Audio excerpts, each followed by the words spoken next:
everyone. Welcome back to another week of Just Jossin. I am half of your host, Sabrina Hannon. And I'm the other half, Jasmine Heron. We are in LA this week with Angel, season 1, episode 4? 4? 3. It's I Fall to Pieces. And before I forget, everyone should like, subscribe, and rate or comment on our podcast, on the episode, whatever. Do that. Do the things that you're supposed to do. Are there things people are supposed to do? Where can we be found? So, we are on most sites now. We're on Spotify. We're not on Apple. We're waiting to be approved for that. iHeartRadio. We're on most things. Google Podcasts, YouTube. Is that a thing? Buzzsprout is what hosts us, but as soon as I upload to there, we're automatically put on all these others. So you can follow us wherever your heart desires. Stitcher, we're on Stitcher. But yes, and whatever you're listening to us on, subscribe, subscribe or like, rate, review, whatever it allows you to do that. This is the Sabrina half of the podcast. She's been the one that's managing our social media and actually getting us, from my couch into your ears. Or eyeballs if you happen to be on YouTube. Yep. I hope, and I'm sure if the 1 or 2 people that watch this on YouTube, I hope you enjoy that I've now learned how to put in opening credit things. Yeah. I hope they really enjoy the decor that we have going on behind us. Oh, yeah. Yes, above my head, you'll see naked Jasmine on a unicorn, because I have that painting. Mm-hmm. That was a painting that was made as a wedding gift to me, but given to Sabrina. Yeah, I think it had a lot to do with the fact that Billy was like, no more art in this house. And I was like, there's a unicorn and a naked Jasmine. I'll take that. Okay, so anyways, back to Angel. This week we are discussing kind of some heavy stuff in this episode. And I have to say, they did this really well. Mm-hmm. Really well. I have a few issues that I will point out along the way, but we're going to start with Cordelia and Doyle are talking about needing income. Cordelia is upset because they have to pay for water and power and rent, and she would like a raise, even though she's only worked for Angel for a month at this point. Mm-hmm.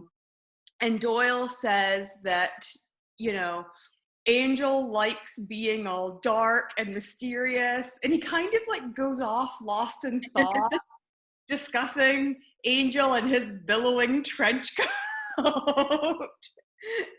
And Cordelia asks him if he's attracted to Angel, and at first he says no, but then later when he watches Angel flittering off all billowy coated, he's like, maybe a little. Yeah, maybe I'm a little attracted. And because they did again the scene, the shot where they slow-mo his coat, right? Billowing in the non-existent wind, like they do in the shot in the bar, which is fantastic. Because this is a heavy episode, so I think it's very important that they start off with this lighter bit. And also I really like that Doyle's comfortable with his sexuality. Yes, yeah. I love Doyle all around. He's got a sweet little man crush. He's like, look at this, But actually, this will come back later. They've been having this conversation a lot about Angel does not feel comfortable charging clients when they are in need. Mm-hmm. And Cordelia says, you have to get over it. And at first, Doyle doesn't have like a framed argument. He's just like, yes, no, yes, I agree with Cordelia, and I agree with you. And, you know, he doesn't have a framed argument. But later he comes back with this fantastic framed argument about how by charging a fee, by making it transactional, he is not making the victim or the client feel indebted to Angel. It then becomes a service that he has provided that they can then independently reclaim their power from. Yes. Yeah, because I feel like Doyle really is like in the first exchange between Cordelia and Angel, Doyle is the audience, right? Because you can see it both ways. Nobody like wants to, especially like the people that Angel has typically been helping, like they're not people of means. So, and Cordelia's mentioned before about doing like a sliding scale, which is basically what they wind up doing. But Doyle's very much so, I think, takes the role of the audience, like, you have a point, you have a point, I don't know what the right thing is, and then comes in with the very much so correct answer. But while all that's going on, and before Angel rushes off, because there's nowhere to rush off to yet, Doyle gets a mind crippling vision of an office. Basically, like, to us, it just looks like, you know, your average in the early 2000s, late 90s office. And I have to say that this time, the powers that be have actually been helpful. They give him a name. They're like, this is the name of the person who needs help. And then they also say, and this is the location where she works. They still have to look up the phone book to find out where that place is. But the powers that be this time have provided more information. Yes. Yes. And of course, so it opens up and it's an office birthday party. There's the two younger-ish people are trying to fix this cake because they misspelled the name on the birthday cake, which I think a lot of people have experienced that before, but it's also very comical trying to fix that. It's very easy if it's an ice cream cake, but not if it's a real cake. And so she like gets rid of the bottom part of the B and it makes it Penji. Yes. And they remarked during this that the woman, not the one whose birthday it is, not Penji, but Melissa, has only been at this job for about a month. She's brand new. And while they're celebrating Penji's birthday, and she also took in this flower pot and decorated it for her. So she has this gift to give her as well. Melissa seemed like she would be a very good coworker, actually. Like, how thoughtful. As all this is going on, flowers are delivered, like this very ornate display of flowers for Melissa, not for the birthday girl. And Melissa is not overjoyed. Her demeanor changes immediately upon getting them. And the card says something along the lines of, like, forever my love, or my undying love, Ronald. Yep. And she immediately, you know, kind of excuses herself from the situation and gets something from her purse, which is medication. And she takes it alone in the bathroom. And she's clearly freaked out. And so this is actually reminiscent of a situation that I dealt with back when I was working in university. A student came to me in tears holding a single rose. And a guy had left the rose for her in her car. And the message was, I can get into your car. Like, that was what terrified her, was that he had said, you know, because someone's like, well, what's the problem with getting flowers? But the message is, I have found you and I can get to you. And so they're using a socially acceptable way that's also something that can be used to shame the person receiving it. But I do like that the fact that they showed, you know, just the start of flowers, because usually people don't think flowers is a sign of trouble. And I think maybe the average viewer picks up on this as well from her reaction to the flowers and the fact that she's brand new. But for someone who works with folks who are stalked or are experiencing domestic violence, sexual assault, and human trafficking, all of the alarm bells like were going off in my head, all of them. I haven't seen this episode in a very long time, but I did, as soon as I saw this scene, I remembered why it's called I fall to pieces. And I was like, yes. So Angel is waiting for Melissa in the parking garage, which by the way is real creepy. Don't do that. Never do that. Don't approach people in parking garages or parking lots. And she calls him on it. She's like, what the heck? What are you doing? Why are you approaching random women? Telling them that you're on private security. And yeah, like if you do that and you get maced or tased or your ass kicked, you deserved it. Don't do that. So she's understandably freaked out. Like she just had this flower arrangements, and this is not the first time that Angel has done something creepy like this to a woman. We saw that, we're still very early on, but we saw that with the one that winds up dead.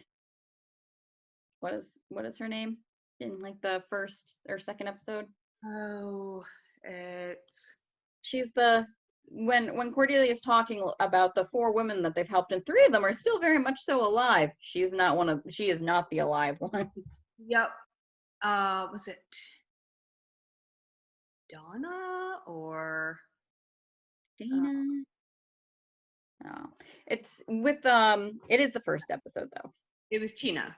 Tina, there we go. So he has not learned anything. So she gets into her car, drives away. Angel goes back. And by the way, this entire episode, for the most part, happens during the daylight hours, except for Ronald's attacks. Everything else is during the day.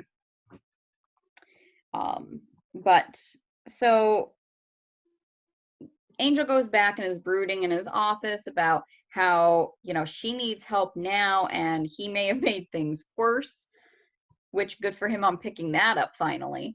And we get the scene with Doyle saying about the fee. Excuse me. We also get Cordelia saying, maybe you want to rethink the black on black look.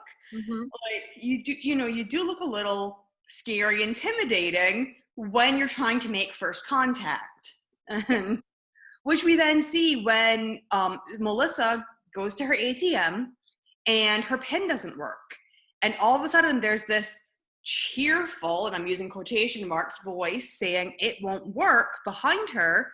And it's Ronald, and he's just being very much, my darling, I care for you. I'm just trying to help you. I changed your PIN to the day we met. And Yep. And she is not having any of it. Like, she is very scared.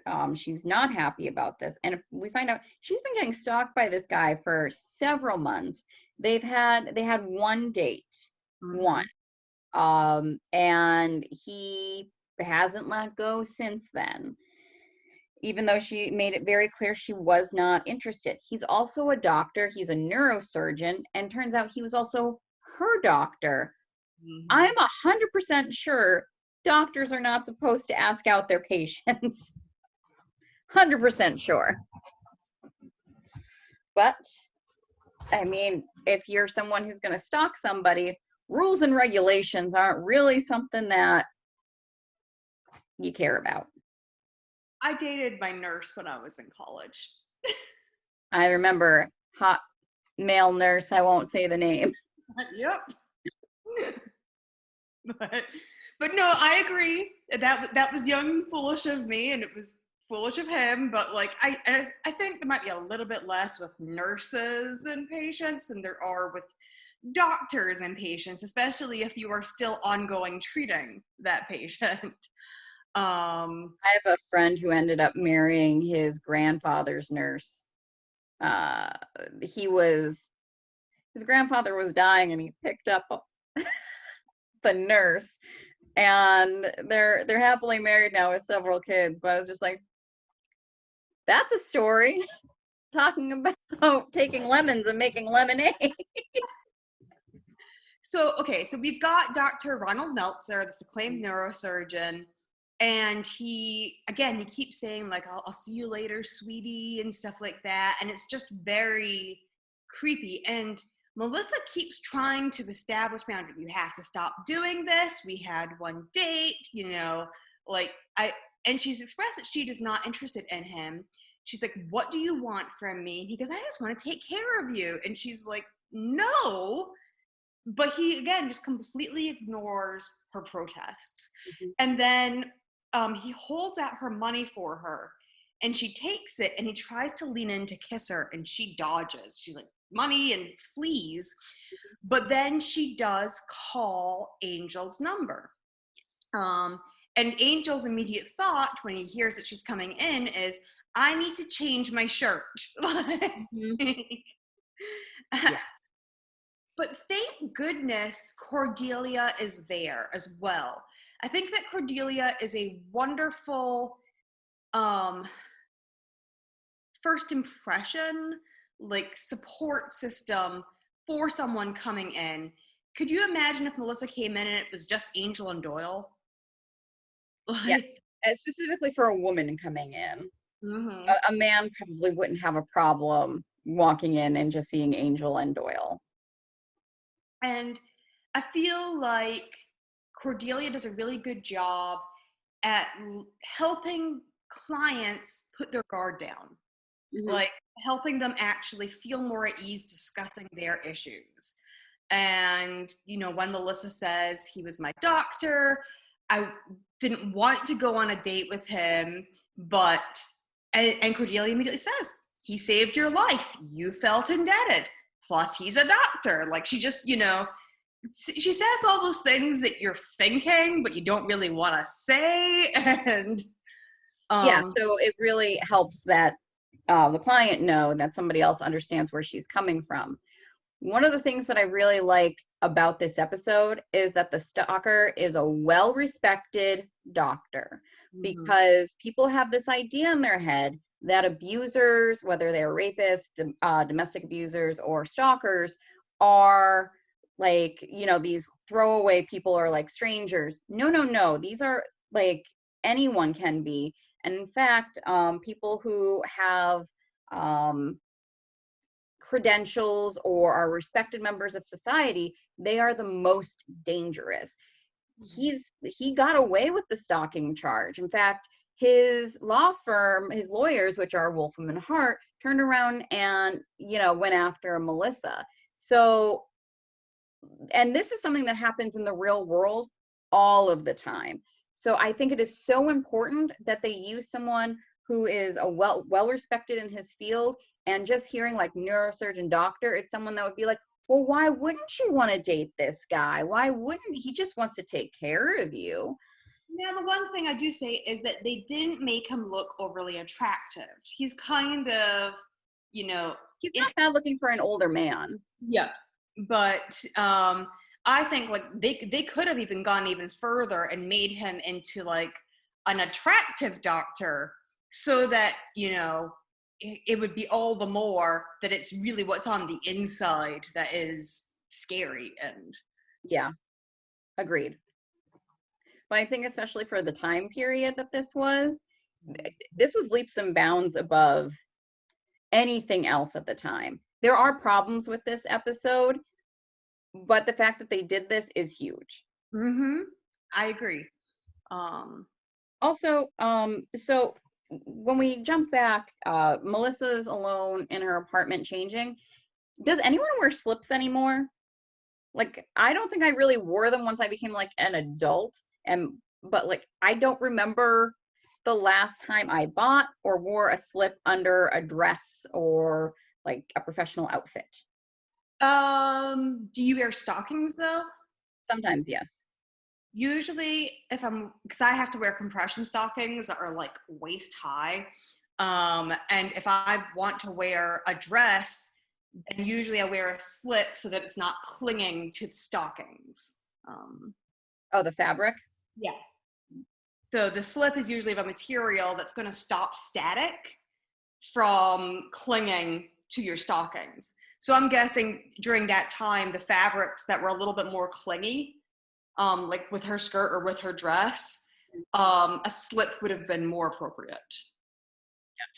Yeah, because I looked at that, I was like, also, the only time I wear stockings are when it's really, really cold and I have to wear like formal wear of some sort. I don't wear them otherwise. And I read some article about how millennials in general don't wear stockings and things like that. So I'm wondering if like the slip industry is just dwindling, Yeah, probably. replaced by, body shape wear. Mm-hmm. Uh, yeah, so this is when we find the floating eyeball. Uh, And so I have like in-world physics questions regarding this. His eyeball floats, but his hands have to walk on the ground. Like, and so why does his eyeball float? Why is it not just like sludging along on the ground? rolling. that'd be rolling along. terrible for your eye. I, yeah, I mean, at least when like later on when he throws his teeth, they're being projected, so that makes sense. But you're right. You're completely right. His teeth? When did he Oh, throw his when he fights Angel, he goes, "Pah," and his teeth flies out, and Okay. the very fake teeth are biting Angel's arm. It's fabulous. Um, yeah, you're completely correct. I think I was, and I'm sure like most people, I was so caught up in the ugh factor of this floating eye with, the nerves attached. Yep. Oh, thankfully it doesn't look very real. But yeah, no, you're completely, it should not be floating. It should not be. It should just be lying on the ground, all squelchy, like looking up at her, maybe looking up her slip, like. At best, the tendrils could be used as like weird little legs, Mm-hmm. Yep. Yep. like a sperm bouncing along. And so Melissa had said to Angel that she feels like even when he's not around, he's watching her, that he knows things he should not know. And Angel is like, well, how is this possible? Is he invisible? Is he a ghost? Cordelia is like, why does it have to be that? And Angel's like, because Doyle had a vision. Like, we don't usually get the visions from the non-supernatural clients. Yeah. But Melissa also asks, how did you know I needed help? And Angel lies without lying. He says, I have a friend in the police department. Which he does. Which he does. That's not the actual correct response, but he does have a friend. And he goes to Kate. Mm-hmm. And I love the fact that Kate immediately is like, I believe you, I believe your client, like, let's, what can we do to help? And he says, my client is being stalked. It could turn ugly. And Kate says, if she's being stalked, it already is. Like, we're already at that point. Yeah, everything Kate says here is poignant, especially when she talks about getting her power back later on. Mm-hmm. Kate is, more cops should be like Kate here. She immediately takes action too. It's not a huge thing. She just has one officer go because that's all she can really spare. But that is huge. Ideally, that would always happen, but that never does, especially if someone doesn't have means. So, yeah, she immediately believes Angel and the woman, and pulls the case file, and that's how we find out that the lawyers are Wolfram and Hart, and Kate does not like them. Mm-hmm. And we know that Angel does not like them either, based on dealings from, again, with what happened with Tina. And he doesn't disclose that, but Kate, is it here or later on when she talks about her needing to feel safe and reclaim her power? It's here. She says that Melissa needs to get angry, basically, instead of scared. And Angel says, well, hopefully I'm the one doing the fighting. And Kate says, no, she needs to regain her power. Like he could be haunting her dreams, like, She could be sitting in jail and kill her every night in her sleep, basically. And it's completely true. Completely true. Yep. Hopefully after this episode, Melissa had lots of therapy. Like, just to process the trauma. Yeah. So Angel then goes to Ronald's office to check things out and goes into his private office, which is just labeled private. And there's a framed photo of Melissa on his desk, which you can see immediately as soon as Angel walks in, although he doesn't see it immediately. He's checking out his books, all of that, and finds some interesting reading material about psychic surgeons, which I don't think is a real thing or something that people think of trying, really. The idea of the mind being very strong and like if you willing things into being is certainly something. I think surgeons often are utilized, and I don't want to put down anyone's beliefs, but it's usually shams for cancer, where they will psychically cut your tumors out and stuff like that. So yeah, no. Anyway, so they've got Vinpur Netpudian, the author of Anything's Possible, which is the book that Angel steals from the office. Now, Angel pretends to be a man named Jensen, who is very wealthy and whose wife requires optic surgery because she has a tumor pressing on her optic nerve. And he will pay whatever amount of money is necessary. And Ronald says he'll consider it, especially after Angel turns the photo and says, who is this woman to you? And Ronald says, it's my fiance. We haven't agreed on a date yet. We're still working through that. Yeah. So, which tells you how deep in this lie to himself he is. Reminds me of Ted. Yeah. Ted from Buffy, who says, oh yeah, we have so-and-so time set away for the wedding. Like, but at least like he has talked to Joyce about that. They just haven't talked to Buffy, really. Like, this is a conversation they've at least had. Melissa wants nothing to do with this man. Yep. But yeah, it is very reminiscent of Ted. So one of the things that Angel then does is track down the author of the book, and he has become like a recluse. He does not do public anything. So Angel has to contact him through email, and actually uses the quote that he wrote in Ronald's book to try and lure him, and it works. So when he goes to see him, this guy, like how they have the room that he's in, it's like dark, the shades are closed, which, I mean, Angel's in there, so it would need to be, but I think regardless, it probably would have been that way. This guy is freaked out by what Ronald's able to do.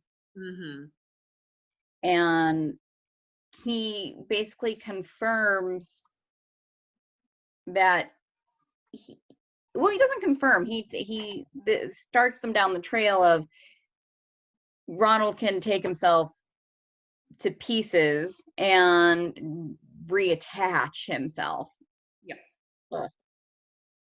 which is furthermore confirmed by when Cordelia is doing an interview of another colleague of Dr. Meltzer's, and learns that he has learned techniques to extend how long nerve endings or muscles or tissues can be separated from the blood supply before they wither and atrophy. But he will not share his techniques with the rest of the medical community. Mm-hmm. Red flag. So Kate has put a cop outside of Melissa's apartment for a couple of nights. Can only spare him for a couple of nights, but let's just keep an eye out. And we see that Ronald is standing just in the bushes staring at her apartment. And the cop, comes out and says, "Hey, like, hands up, what are you doing here?" And Ronald raises his hands, and we see that he just has stumps instead of hands. And then we see his hands, and his hands with the nerve endings exposed are crawling up the bed sheets and into the bed. So this, I mentioned this to you earlier, this is one of my favorite actors of all time who plays the hands. His name is Christopher Hart, and anytime you find a disembodied hand in like television or movies, it's this guy. He's the Thing from the Addams Family. He's the Hand from Idle Hands. In The Body Republic from A Quicksilver Highway, he's both of the disembodied hands for that. He's cornered the disembodied hand market, basically. I mean, he is so good at being a disembodied hand that, I guess anytime they're like, well, we need a disembodied hand, they call it Christopher Hart.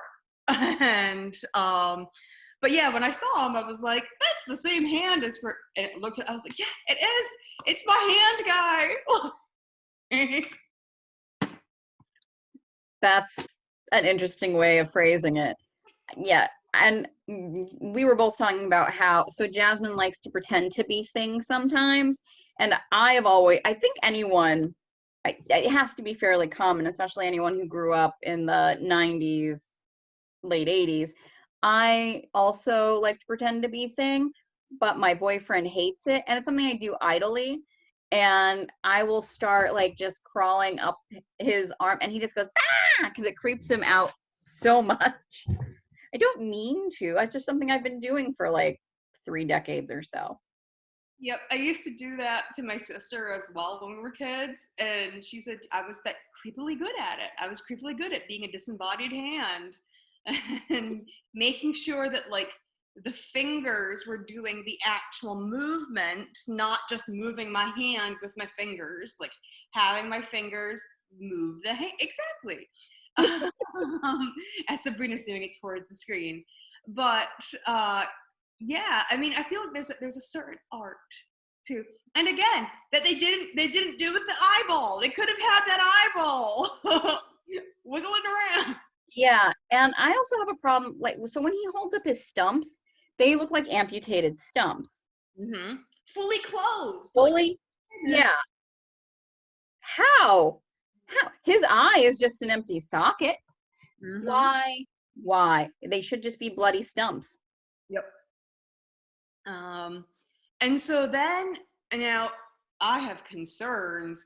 The hands go under the sheets, and Melissa makes a noise, and she lifts up the sheets, and she screams, where were those hands? Because I feel like those hands were touching her inappropriately. We know that, yeah. Which no way. Says, at least it was only his hands. And then says, I hate myself for having that thought. Yeah. Yeah, it's very disturbing to watch. Like, because when they say it's only his hands, I'm like, there's really only a few other things that could be worse. Like it's not a disembodied penis, I guess. There's that. Well, I think that's what Doyle was saying. Yeah. I think Doyle was saying, at least it wasn't a disembodied penis in bed with her. Although the porn version of this definitely would be like a penis flopping along the floor. Yeah, Inchworming, doing the inchworm. balls dragging behind. Although I don't think any man's really, I don't care how good of a doctor you are, you're not risking that. You're not going to be like, yes, be off with you. Good luck, have fun, penis. Like, come back soon.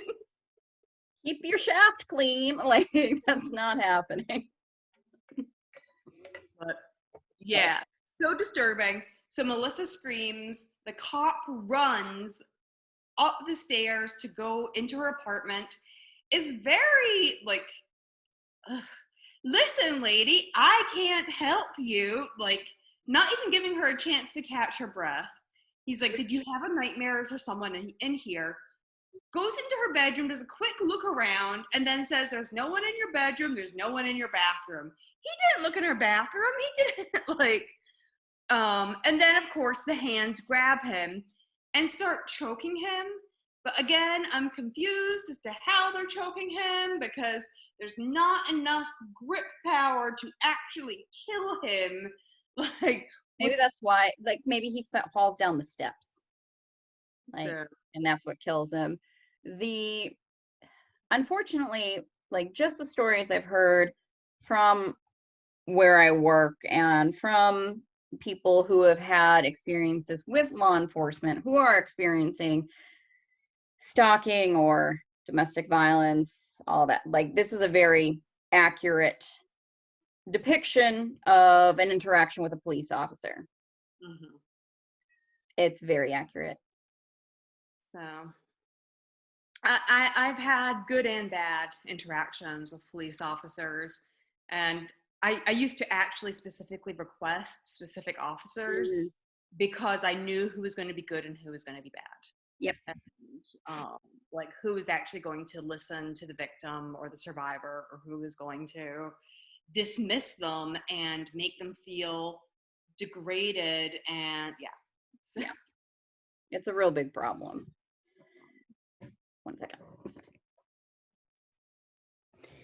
Yeah, so the officer has perished, and the hands crawl back to Ronald and like reattach themselves to his stump. mhm. Yep. But Ronald sees, as Melissa has run from her apartment, Angel catches her Mhm. and says he knows what Ronald is. He's going to protect her. He's going to help her because she feels like she can't explain what just happened. It doesn't make logical sense that these disembodied hands belonging to Meltzer are after her. And Ronald sees it. Ronald, still being his creepy ass self, is watching. And Mhm. well, Yeah, and this is before all the other cops get there. This is right when she runs out, which thankfully she runs into Angel, because otherwise she was going to run right into Meltzer. yep. So I actually had something else.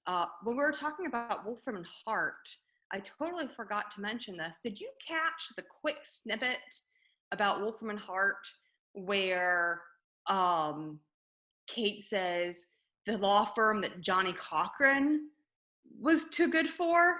Yeah. So Johnny Cochran is pretty well known as being the guy that, defended. OJ. Except before he was that guy, he was one of the first lawyers to go up against police brutality.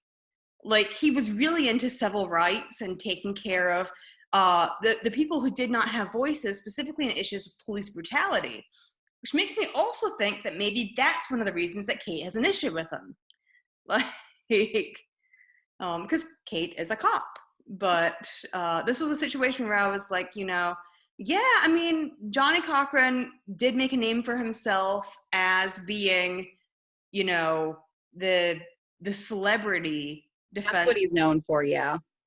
But before he was the celebrity defense lawyer, before all this, he had an entire history of being a civil rights activist. And Unfortunately, that's not what he's known for. Like, if you were to walk up to 10 people on the street and say the name Johnny Cochran, what do you know him for? They're going to say O.J. Simpson.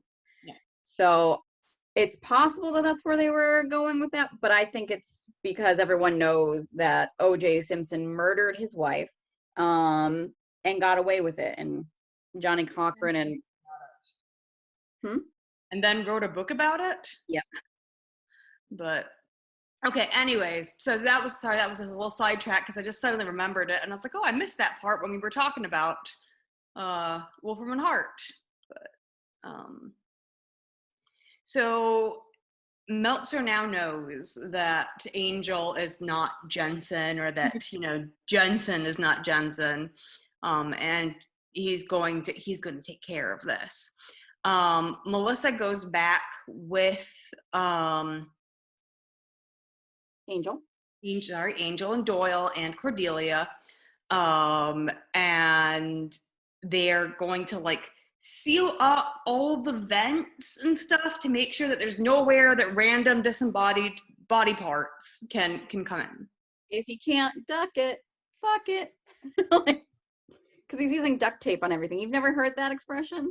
No. It was said constantly when we were in high school. Like, if you couldn't use duct tape to fix something, it was constantly being said at the teen center, I feel. Man, I missed that. If you can't duck it, fuck it. Yeah. If you can't use duct tape to fix something, just throw it out. It's not fixable. I always remembered it was if it doesn't move and it should, WD-40. If it does move and it shouldn't, use duct tape. Nope, I'm not familiar with that one. Just the simple.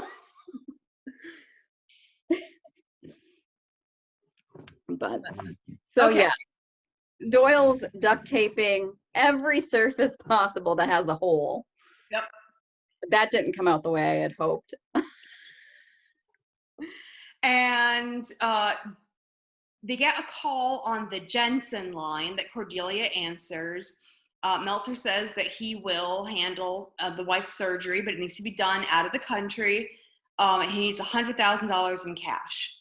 Angel says he's going to bring it to him.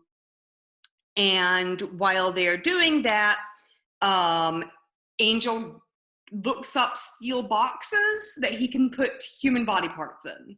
Does this remind you of The Judge at all? Yes, it does. Like, they're like, what do we do when we've got a thing that's come in pieces? Boxes. Yes. So he heads over with one metal box that looks like a large security deposit box. And Ronald and his office says, oh, it didn't need to be in all small bills, knowing full well there's no cash in there. Mm-hmm. And that's when Angel and Meltzer both kind of reveal their hands in that, they know who each other is. Yep. And Meltzer takes in trank guns Angel, which I have, again, questions about, because he said it's meant to stop the person who's injected heart. Yep. Angel doesn't have a heartbeat. Yep.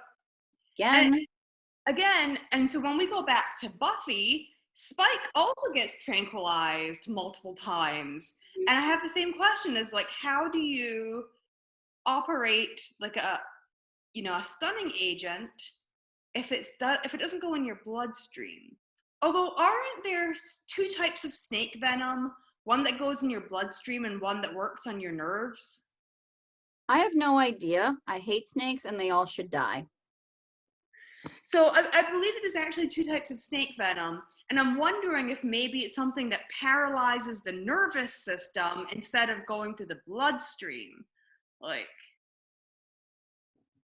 I don't know. Especially, so how he said it was supposed to work its way through his body to stop his heart.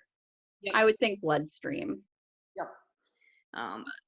Anyways, Angel apparently passes out for a little bit. He is immobilized but not dead, although Meltzer thinks he's dead because he doesn't have a heartbeat and doesn't breathe. Yeah, although he says he's going to dismember Angel. Clearly he doesn't then. He must just be like, I'll come back and dismember you later. Yeah. Because had he, Angel would have had some issues, especially if he cut off his head. Mm-hmm. Now, Angel does talk earlier with Cordelia, and Cordelia says, what is with men and stalking? Is stalking like the third most popular sport? And Angel just completely backhanded says fourth after the luge. Mm-hmm. But the fact that he's backing up Cordelia. He's saying, yes, this is a problem. And he also says, I know the way he thinks because that's the way Angelus thought. Because he stalked the shit out of Buffy. Yep. And Drusilla. And yeah. It's just what Angelus did. Mm-hmm. And more so than like a predator stalks. Like he did things for fun, like the leaving the flowers and things like that. So Angel, he's better than a psychiatrist that has worked for 50 years in the field because he has like 200 years of experience. Mm-hmm. And so Doyle is watching Melissa sleep. Cordelia says, what did you give her? And he said, enough whiskey to like knock out his aunt, who apparently is a very big woman. Mm-hmm. And then they hear noises and they're like, oh no. And so they're trying to play it cool. Also, I don't think hands can hear. Like, Meltzer has his hands free and he's got his eyeball, but they're like, do you want to watch a movie? Does Meltzer also have an ear slugging along somewhere? Like, they don't know, so I'm sure like also I think the idea is that he can't be too far behind those hands. Mm-hmm. So while they are trying to deal with the hands, one hand specifically lures them to a vent, and while they're staring at the hand, the other hand opens up the door, and Meltzer walks in and now has one hand back on, and then his eyeball, he pulls open his eye socket so the eyeball, the floating eyeball, can just pop back into position. No, not okay. But he comes after Melissa, and Melissa like wakes up and he's just there, and she finally, I guess, reclaims her power, where he's trying to berate her and she starts berating him. Yeah, and he does dispose of both Doyle and Cordelia separately, and Doyle winds up down the sewer, Cordelia in a closet before he goes after her. So she thinks she's completely alone. And whether it's the fact that she's like, I'm gonna die now, I'm not going to die like cowering or what have you, it throws him a little bit. I mean, it buys her time, certainly. And of course, Angel busts in and he is not dead. And what was it? Meltzer says, I killed you. And Angel's like, not well enough.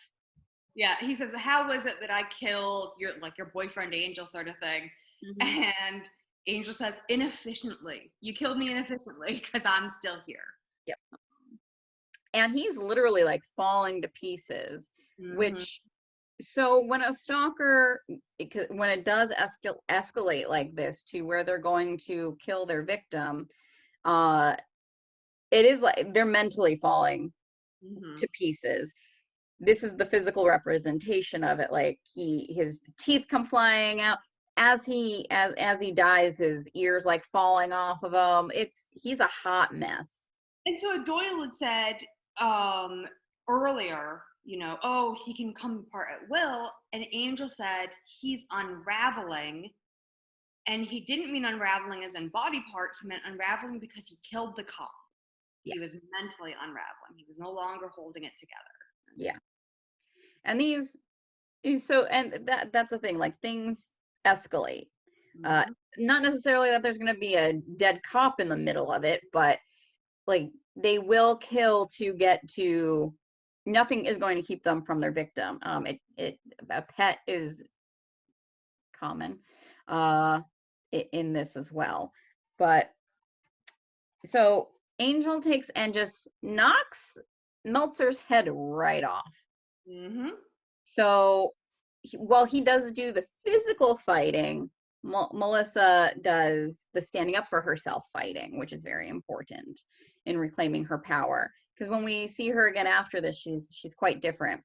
We can assume that Angel took and used those metal boxes, of which he must have had several, and he tells everyone the next morning that Meltzer is in concrete and a new subway station or train station in several different locations. And as Doyle says, what a great tourist destination. Mm-hmm. But Cordelia, throughout this whole thing, by the way, they're really like hitting the nail on, like hammering home that they're struggling financially. Like they're reusing coffee grounds and things like that, and to the point where Melissa, when she's offered coffee when she comes back, goes, oh no, nope, gotta go. Whoa. Which I can't imagine. What are they doing to the coffee that gives it such a terrible, it should just be weaker, shouldn't it? Unless there's like mold. Ugh. Oh gosh, I hope not. But that was another thing. Why the hell is Angel drinking coffee? Well, at this point, Angel does drink coffee. We see Angel drinking, But like he said before that it gives him the jitters. Yep. Like in Buffy, that's canon. Like coffee's not good for him, but now he's drinking it. Well, maybe he's developed a taste for it. I used to not drink coffee, and now I'm like, today's a 3-cup day. But drinking coffee doesn't give you jitters, and you're not a somewhat psychotic vampire. Well, I mean, you're mildly a psychotic vampire, but not full on. But I'm saying that like people adapt and get accustomed to caffeine. So it's possible that he didn't used to need caffeine, and now he needs the caffeine. I wonder how much sleep vampires need. Don't know. And does it change with the sun up, sundown thing? Like, do you need more sleep in the summer than in the winter? Does it change like as they get older? So many questions. But Marty Noxon, please answer below. So the next day, Melissa comes back and she thanks everyone, and Angel reluctantly brings up the bill. And although he's so awkward about it, Melissa's like, here you go, like, here's your money, you earned it, like, and she's really appreciative of it. And then she says that she hopes to never see him again. Like, there is no thank you, my savior. It's thank you for the business. Hopefully we never have to deal with each other again. Yep. And she also gave him a thank you plant. Yeah. That she says shouldn't need much light. Yep. I see you have a kitty in your face. Yeah, Scarlett has been very much so in my face. But you can't see all of my shirt, thankfully. When she gets really excited, she drools, and there are several wet spots. The vet says she's fine with this. She's been doing this for 9 years, but there's several wet spots on my shirt. She's currently, I don't know if you heard like the slight growl that came out of her, but someone pulled into my neighbor's driveway, so she has to be in front of me growling because she's Protecto Kitty. So I had a couple of issues with who wrote this episode. This was an episode that was written by Joss Whedon and David Greenwald. And so we pre-record. So this is one of our first episodes since everything that's come out about Joss Whedon has come out. And so here I am looking at this episode from a different view than I had previously, where I'm looking at it and I'm like, this is yet another man telling a woman how to be a woman, how to be a strong woman, how to be a feminist woman, like, and then also showing problematic areas, almost as if creating a buffer between themselves and their own problematic areas. Well, now we know why he understood the problematic mind so well. Mm-hmm. You know?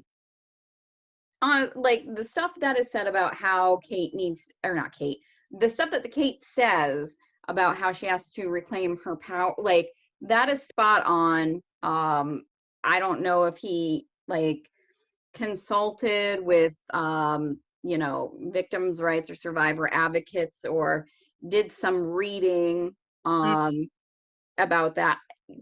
He may have. In fact, I especially the reading I would put money on.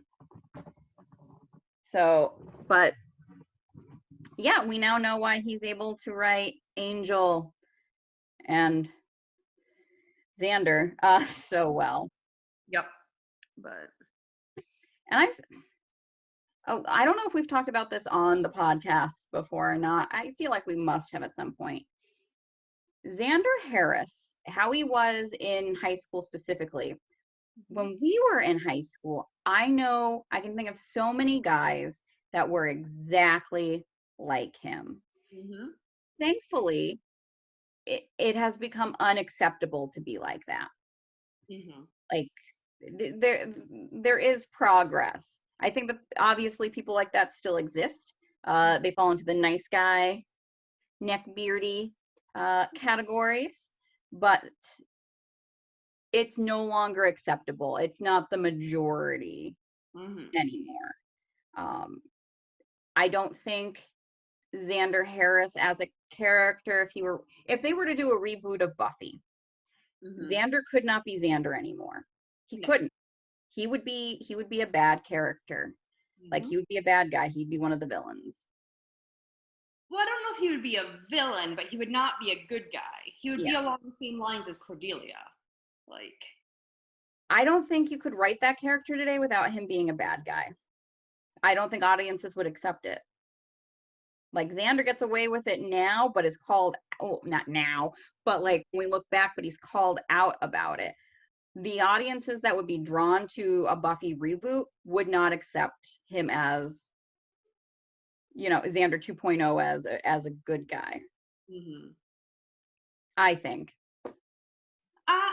So I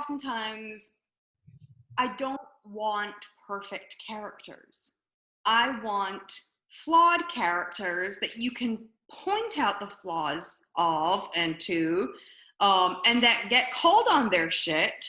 But I don't want perfect characters. I do not want the perfect social justice warrior paradigm character being the protagonist, because most of us are not that. We are trying to attain that, but we're constantly learning. And a lot of us are on different levels, learning at different ways. And so I don't necessarily want to cast everybody who is done fucked up as being a bad person, but I do want them to be seen as a flawed person that is going to have that journey of learning. I understand that. So the problem is Xander wasn't like the average guy. He's not anymore. Is part of what I'm saying. Like that guy is not normal anymore. He's not considered normal. He's not considered a good person. So like it would be weird to take someone, because society has evolved because Xander, to me, he's supposed to be like a relatable, normal person. So yes, flaws and all. So he would still be flawed. Like there would still be learning curves and things like that. I think, a character who's having trouble, like he would be someone, for instance, that would need pronouns explained to him, why it's important to use someone's correct pronouns. Like those would be the sorts of things now, versus trying to control all the women in your life. I don't know if I'm getting across quite what I mean, but do you see like the distinction? Like, well, I do see the distinction, and I do think some of that is timepiece period. But if you were to have someone like Xander, who's still, and I say you're saying try to control. He wasn't like, he was, but he didn't realize that he was doing that. He wasn't maliciously doing that. He was just, you know, a dumb teenage boy. And I admit it has been a while since I've had to deal with dumb teenage boys or dumb teenage girls. So, like, I'm not as up to date as I was when I was still working in the university setting. But I was still seeing a lot of them just trying to feel their way and figure out their identities and trying on different personas and, you know, figuring themselves out, and a lot of times just being assholes the entire time, guy, girl, etc. Like, they were all just being assholes in different ways, like, as they were trying to learn interpersonal skills. Have you watched anything that is portraying, like on TV now, that's supposed to be portraying high school students? Like Riverdale, for example, is probably one of the most popular ones. I haven't Riverdale in a few years. I should probably give it a rewatch. Yeah, it's good. So things like Riverdale, or even things on Netflix now, like the To All the Boys I Loved Before, they are portraying males, teenage males, very differently. Like, they're still problematic. Problems are still there, but even if you look at it now versus like Veronica Mars, like this, like which we haven't really talked about, but there's a scene where like they're force feeding Veronica Mars like these shots. If a scene like scenes like that don't happen, they happen, but people are stopping them. Like, they are, like, it's being shown that these things aren't acceptable, and if you see that, you do something about it. So there's a cultural shift. Yep. It's the know better, do better Yeah. cultural. Like, now we're called, you know, but it is the old call outs, the old where people are saying, hey, let's call out this thing from, oh my goodness, 20 years ago. Let's talk about this thing from 20 years ago and say these are the but we were having those conversations back then and over the last 20 and then 15 and then 10 years ago, so that now we can have different conversations. Thank God. All right. So next week we are back in the Hellmouth with Be Bad. It's such a, like, this is such a fun episode. I mean, I remember it being really fun and funny. Sarah Michelle Gellar and her, how she plays this episode, and what, it's fantastic, and we will get into that. I mean, there's problems, but fantastic. All right. Well, thank you for just jostling with me. And please remember to do all of those things: the like, subscribe, review, whatever else you can do. Yep. Do we have like a Facebook page or a like email if people want to reach out to us? You know, we have a Facebook page, yes, and an Instagram. We do not have a Twitter because I can't keep up a personal Twitter, let alone another Twitter. So yes, you can find us at Just Jocelyn on everything. And you can review us on, I don't think you can review us on you can't review us on Instagram, but you can on Facebook, and that'll link to everything else. See you in the Help Mouth next week.